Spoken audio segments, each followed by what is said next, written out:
Hay momentos en las historias bíblicas que nos dejan con más preguntas que respuestas, escenas que invitan a una reflexión más profunda sobre el significado detrás de cada evento. Uno de esos episodios es cuando los demonios le piden a Jesús ser enviados a una manada de cerdos. Este encuentro no solo revela el poder de Jesús sobre el mundo espiritual, sino que también nos ofrece una visión sobre cómo se enfrentan las fuerzas del bien y del mal. El primer enfrentamiento entre Jesús y Satanás resultó en la victoria de Jesús sobre las tentaciones, como se relata en Mateo 4, 1, 11. Después de resistir esas pruebas, Jesús continúa avanzando y dominando dos de los principales bastiones de Satanás, el mundo espiritual, al ejercer autoridad sobre los demonios, Mateo 8, 28-34, y el dominio sobre la enfermedad, al sanar a un paralítico, Mateo 9, 1, 8. Tras calmar milagrosamente una tormenta, Jesús y sus discípulos prosiguen su travesía por el mar de Galilea. El siguiente incidente se centra exclusivamente en Jesús, sin mencionar a los discípulos, tal como se describe en Mateo 8, 28-34. Al llegar al otro lado, en la región de los Gerasenos, Jesús se encuentra con dos hombres poseídos por demonios que salen de entre las tumbas. Eran tan violentos que nadie podía pasar por ese camino. Los hombres gritaron, ¿qué quieres con nosotros, Hijo de Dios? ¿Has venido aquí para torturarnos antes del tiempo señalado? A cierta distancia, una gran manada de cerdos estaba pastando. Los demonios suplicaron a Jesús, si nos expulsas, envíanos a la manada de cerdos. Jesús simplemente les dijo, vayan. Ellos salieron, entraron en los cerdos, y toda la manada se precipitó colina abajo hacia el lago, ahogándose en las aguas. Los cuidadores de los cerdos huyeron, fueron a la ciudad y contaron todo lo sucedido, incluyendo lo de los hombres poseídos. Entonces, toda la ciudad salió al encuentro de Jesús y, al verlo, le pidieron que se fuera de su región. Mateo dirige nuestra atención aún más hacia Jesús para responder a la exasperada pregunta, ¿qué clase de hombre es este? El grupo llega a la otra orilla, en la región de los Gerasenos. Jesús ahora está en la Decápolis, un territorio predominantemente gentil, lo que explica la presencia de cerdos, animales considerados impuros por los judíos según Levítico 11:7 y Deuteronomio 14:8. El término gadareno se refiere tanto al pueblo de Gadara, situado a unas 5 millas al sureste del mar de Galilea, como a la región circundante, que probablemente incluía el pequeño pueblo de Gerasa, actualmente conocido como Kersa o Cursi, ubicado en la orilla oriental del mar de Galilea y tradicionalmente considerado el lugar de este exorcismo. Cuando Jesús llega a la región de los Gadarenos, dos hombres poseídos por demonios que salen de entre las tumbas lo encuentran, como se relata en Marcos 5, 1, 20 y Lucas 8, 26-39, aunque estos solo mencionan a un hombre poseído.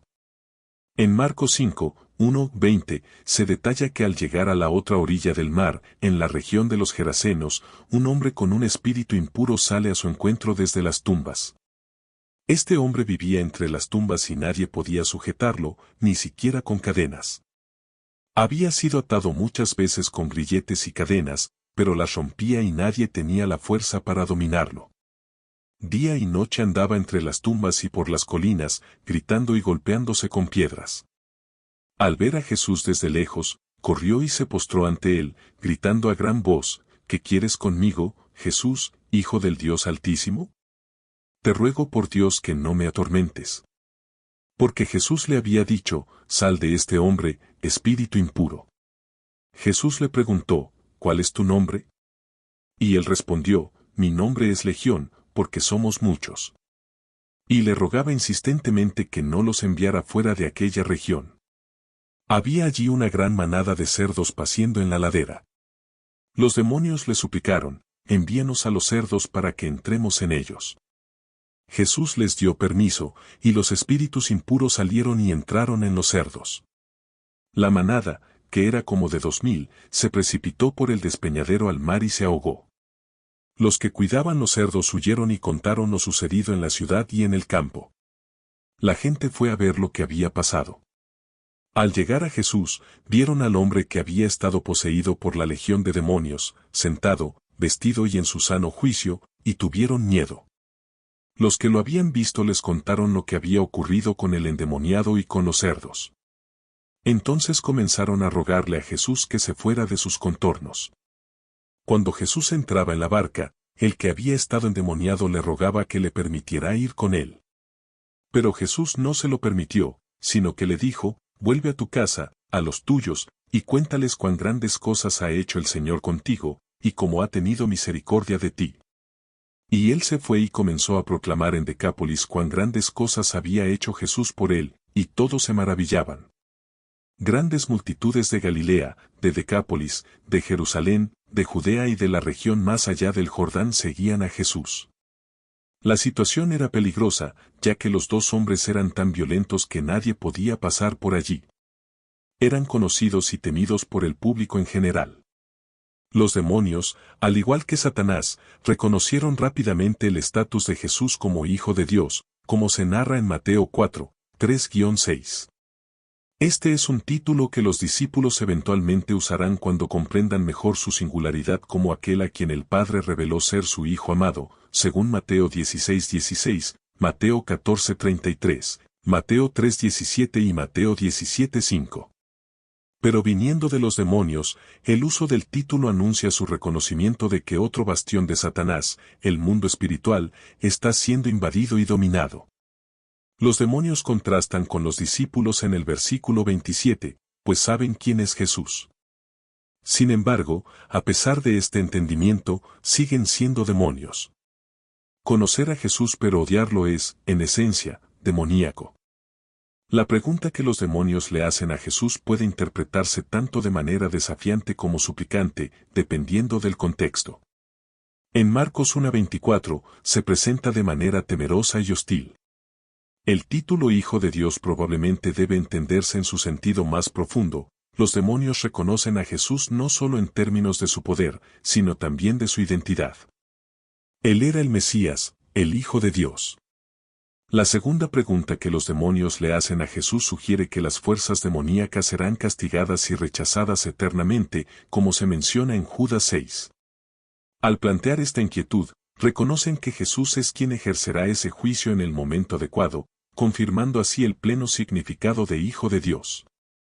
El hecho de que Jesús limite sus acciones antes del tiempo establecido indica que la expulsión de demonios por parte de él era una señal de que el reino de Dios se estaba acercando. Estos espíritus malignos parecen estar muy conscientes de un tiempo predeterminado para el juicio de las huestes de Satanás.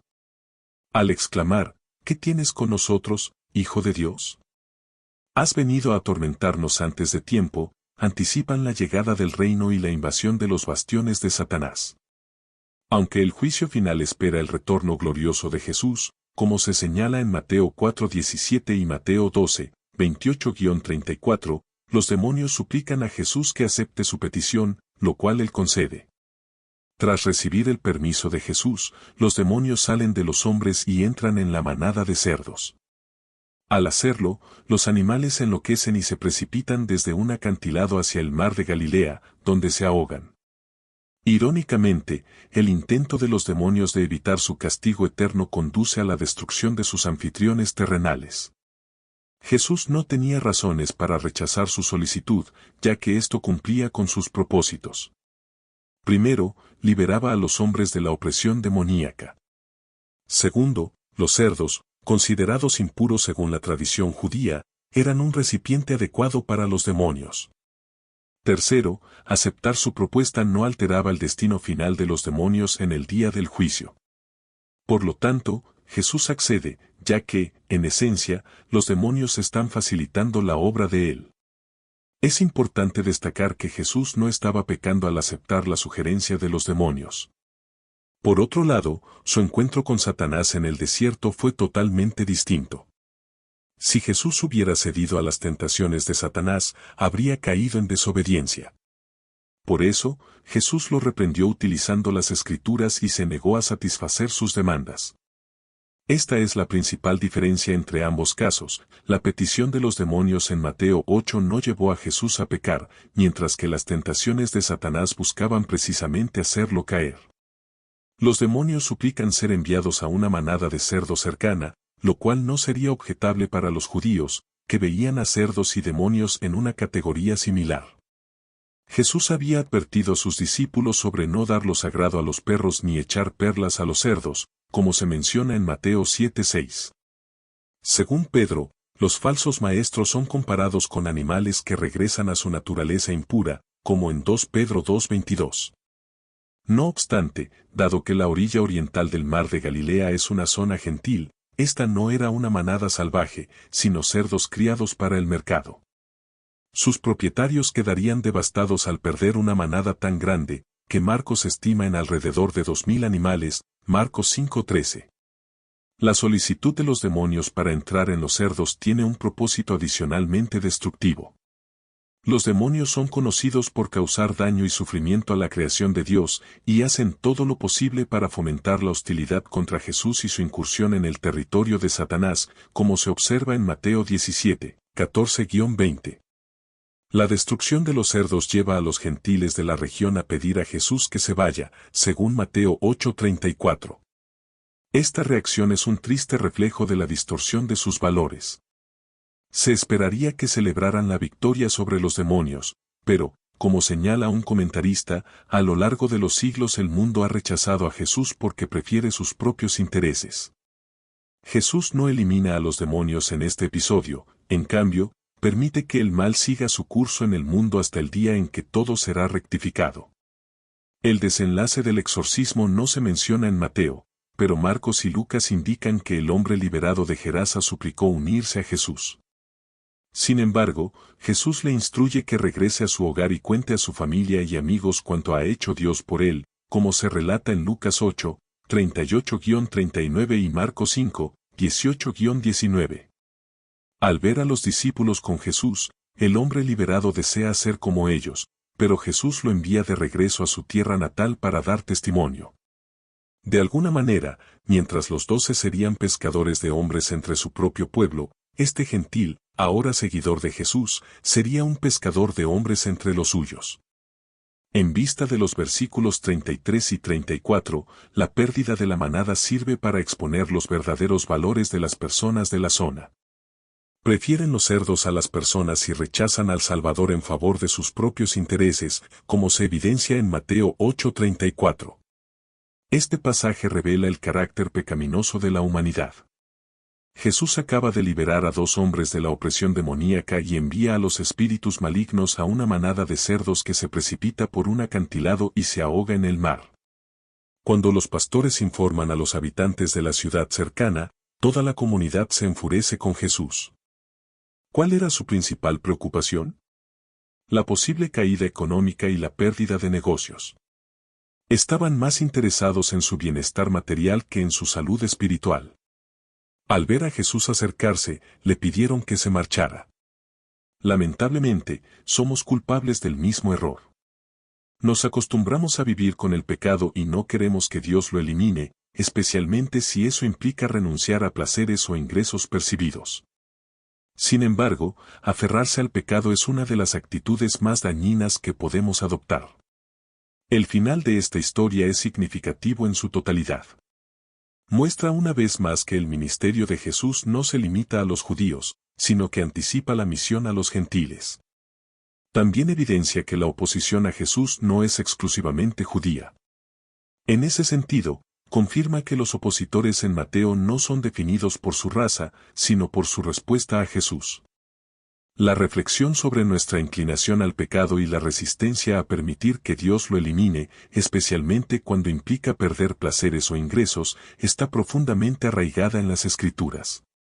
La Biblia aborda frecuentemente el conflicto entre los deseos terrenales y la obediencia a Dios.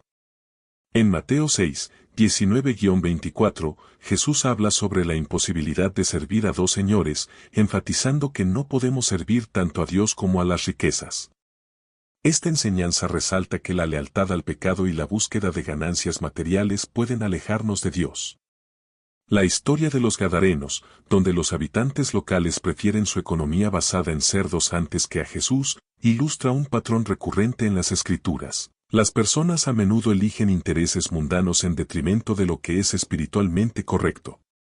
En Romanos 12, 1-2, Pablo exhorta a los cristianos a no conformarse a este mundo, sino a ser transformados mediante la renovación de su mente para discernir la voluntad de Dios. Esto sugiere que la resistencia al pecado y la transformación espiritual son fundamentales para la fe. La extensión del ministerio de Jesús hacia los gentiles es un tema central en el Nuevo Testamento. Efesios 2, 11-18 habla de cómo Cristo derribó la barrera entre judíos y gentiles, creando en sí mismo un nuevo pueblo. Esta inclusión refleja la universalidad del amor y la misericordia de Dios, reforzando la idea de que la oposición a Jesús no se basa en etnia u origen cultural, sino en la disposición del corazón para responder a Él. La narrativa en Mateo también destaca que la oposición a Jesús trasciende barreras raciales y culturales. En el libro de los Hechos, vemos cómo el Evangelio se extiende más allá de las fronteras judías, llegando a diversas culturas y pueblos. Por ejemplo, en Hechos 10, Pedro tiene una visión que le lleva a comprender que el mensaje de salvación es para todos, no solo para los judíos. Esto demuestra que el mensaje de Jesús es inclusivo, llamando a todas las personas a arrepentirse y volverse a Dios. El episodio de los Gadarenos y las lecciones que se derivan de él resaltan un principio clave del cristianismo: la salvación y la verdad de Dios están abiertas a todos, y el verdadero obstáculo es la resistencia humana a abandonar el pecado y seguir a Cristo. Esta verdad desafía a los seguidores de Jesús a examinar sus propias vidas, prioridades y lealtades, alineándolas con las enseñanzas y el ejemplo que Él nos dejó. Esta historia nos invita a reflexionar sobre nuestras propias vidas.